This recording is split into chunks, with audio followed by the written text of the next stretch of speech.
Welcome to Public International Law. Today we have the case of the Wildvalley Shipping Company versus the Court of Appeals. In February 1988, the Philippine vessel Philippine Rojas was in Venezuela to load iron ore. It left the port manned by a Venezuelan pilot, Mr. Ezar del Valle Solorzano Vasquez, who was designated by the harbor authorities. With him on the bridge are the master captain of the ship, the third mate, and the helmsman. But the captain left after they went underway. The vessel was then grounded, thereby blocking the entrance of the river. Another vessel, Malandron, owned by Wildvalley Shipping Company Limited, was then unable to leave due to the blockage. Wildvalley then filed a case against the Philippine Present Lines Incorporated, the operator of the Philippine Rojas, in the Regional Trial Court of Manila, for loss of income with interest for being unable to live on schedule due to the blockage.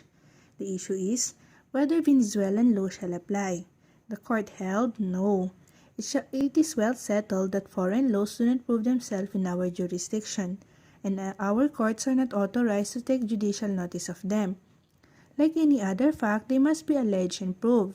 For a copy of a foreign public document to be admissible, the following requisites are mandatory. First, it must be attested by the officer having legal custody of the records or by his deputy. Second, it must be accompanied by a certificate by the Secretary of the Embassy or Legation, Consul General, Consul, Vice Consular, Consular Agent, or Foreign Service Officer, and with the seal of his office. The latter requirement is not a mere technicality, but is intended to justify the giving of full faith and credit to the genuineness of the document of a foreign country.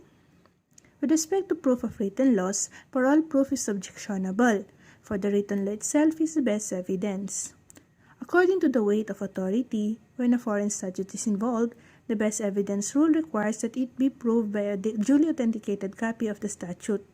It is also noted that the foreign law was never alleged or invoked despite the incident happening in Venezuelan soil. It must be reiterated that under private international law, a foreign law must be properly pleaded and proved as fact. In the absence of pleading and proof, the laws of a foreign country or state will be presumed to be the same as our own local or domestic law. This is known as processual presumption.